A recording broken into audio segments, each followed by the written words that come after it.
Om Swastiastu, Namo Buddhaya, salam kebajikan. Salam Justicia. Dewan juri yang terhormat, perkenalkan, kami dari tim Tum Sahur dengan saya, Amalia Rizky Fadila sebagai pembicara pertama dan rekan saya, Alif Arkana Septiadi sebagai pembicara kedua. Dewan juri yang terhormat, Salus Populi Suprema Lex, kesejahteraan rakyat adalah hukum tertinggi. Dewan ini percaya bahwa pendidikan pesantren perlu diawasi lebih ketat untuk mencegah penyebaran ideologi menyimpang. Kami percaya bahwa pengawasan ketat terhadap pesantren bukanlah representasi terhadap agama, melainkan sebuah tanggung jawab negara untuk melindungi generasi muda dari penyebaran paham yang bertentangan dengan konstitusi seperti radikalisme, intoleransi, dan kekerasan berbasis agama. Dewan juri yang terhormat, pesantren merupakan lembaga pendidikan Islam yang sangat berperan untuk membentuk karakter dan nilai-nilai Islam. Namun, dalam praktiknya, beberapa pesantren telah menjadi tempat tumbuhnya suatu ideologi menyimpang. Sistem yang cenderung tertutup dan hierarki membuat santri sangat rentan terhadap doktrin-doktrin yang diberikan pesantren karena tidak sesuai dengan nilai-nilai kebangsaan. Negara bisa muncul adanya kasus kekerasan. Contoh pengawasan yang lebih ketat itu sangat diperlukan sebagai langkah untuk pencegahan dini. Dewan juri yang terhormat, contoh konkret seperti pada kasus pesantren Al-Zaitun menunjukkan bahwa tanpa pengawasan, penyimpangan bisa berlangsung lama dan membahayakan masyarakat. Dewan juri yang terhormat, kami juga percaya selain itu sebagai bentuk perlindungan, pengawasan juga merupakan upaya untuk menjamin akuntabilitas publik, di mana banyak pesantren menerima bantuan dana dari pemerintah, sehingga wajar jika pemerintah menentukan aturan standar minimal untuk kurikulumnya. Juga ada pelatihan untuk tenaga pendidik dan pelaporan tentang keuangan.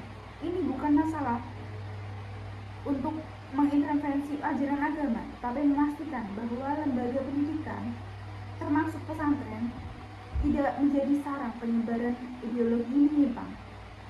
Kami meyakini bahwa pengawasan justru untuk memperkuat posisi pesantren-pesantren yang moderat. Selama ini, citra dari negatif pesantren itu seringkali disebabkan dari segelintir oknum, yang dimana itu hanya menjadikan adanya muncul ideologi yang menyimpang. Dewan juri yang terhormat, dengan adanya pengawasan pesantren yang moderat dan lebih damai, maka pendekatan ini harus dilakukan secara edukatif, yang mana menjadikan kolaboratif antar masyarakat.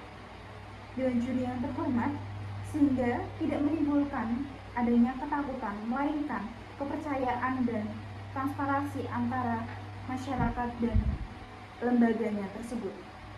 Dewan juri yang terhormat, dengan demikian kami menegaskan bahwa negara memiliki kewajiban moral dan konstitusional untuk memastikan bahwa setiap lembaga pendidikan termasuk pesantren itu harus berjalan sesuai dengan nilai-nilai kebangsaan dan tidak menjadi ladang penyebaran ideologi yang menyimpang. Pengawasan yang lebih ketat bukan hanya dilakukan, tetapi juga mendesak bagi keutuhan bangsa dan keselamatan generasi penerus. Akan dilanjutkan pembicara kedua. Sekian, terima kasih. Indrek animi sermo, cara seseorang berbicara menunjukkan cara berpikirnya. Dewan juri yang saya hormati, di mana saya akan melanjutkan argumentasi dari pembicara pertama. Dewan juri yang terhormat, banyaknya kasus pesantren di Indonesia yang menyebarkan agama radikalisme menyebabkan banyaknya ajaran menyimpang dari agama sehingga mencederai keabsahan pesantren itu sendiri. Kita bisa mengambil contoh dari kasus di tahun 2002 di mana terjadi bom Bali, di mana pelakunya adalah seorang pemilik pesantren di daerah Lamongan, yaitu Amrozi. Ada juga yang disebutkan oleh pembicara pertama tadi, di sana pesantren mencederai keabsahan agama itu sendiri. Dengan demikian, pemerintah juga mengatur melalui Undang-Undang Nomor 18 Tahun 2019 tentang pesantren, di mana peraturan tersebut mengatur tentang fungsi pesantren dan juga peraturan-peraturan lainnya. Peraturan ini bukannya mengikat, tapi membatasi, bahkan bisa memberikan sesuatu mendukung pesantren itu agar lebih memenuhi kurikulum yang tersedia. Banyak pesantren-pesantren tradisional yang memiliki peraturan yang sangat ketat, tetapi peraturan tersebut sangat menyimpang dari ideologi negara Indonesia, yaitu seperti pesantren mengajarkan para santrinya untuk membuat petasan, di mana hal peledak seperti itu tidak diperbolehkan dalam negara. Dalam agama sendiri, ada hizbah atau pengawasan sosial. Kita semua tahu Dewan Juri bahwa suara rakyat adalah suara Tuhan, di mana dalam hal ini hizbah atau pengawasan sosial adalah konsep dalam Islam yang mengacu pada masyarakat untuk saling mengawasi dan menjaga agar aktivitas sosial tetap berjalan sesuai dengan syariat Islam. Hizbah sendiri merupakan implementasi dari prinsip amar ma'ruf nahi munkar, di mana kita harus mengajak kebaikan dan kita harus meninggalkan kemungkaran. Selain dari prinsip tersebut, ada juga wilayah hizbah, di mana pengawasan oleh pemimpin. Dalam hal ini, Kementerian Agama selaku kementerian yang mengawasi pesantren di Indonesia sudah mempunyai aturan yang dibawakan oleh undang-undang tadi. Itu juga sudah mengatur fungsi pesantren itu sendiri, di mana pemimpin dalam Islam harus bertanggung jawab atas pengawasan terhadap bawahannya untuk memastikan mereka menjalankan amanah dengan benar, karena akan diminta pertanggungjawaban di akhirat nanti. Pengawasan oleh pemimpin merupakan kewajiban yang tidak dapat diabaikan dalam Islam. Oleh karena itu, Kementerian Agama membuat peraturan di mana kita harus menjaga pesantren itu sendiri agar tetap moderat, tetap berbau agama, tapi tidak juga mengganggu ideologi negara itu sendiri.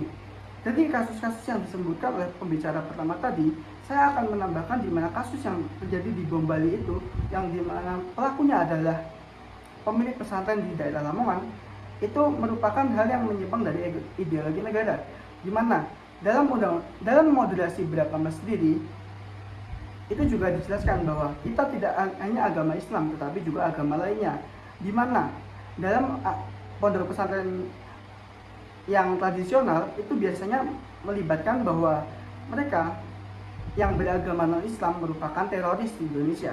Tetapi dalam undang-undang moderasi beragama itu harus diterapkan kepada pesantren, di mana kita harus saling memberikan belas kasih.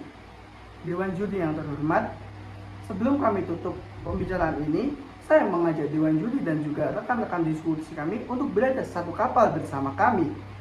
Sekian, terima kasih.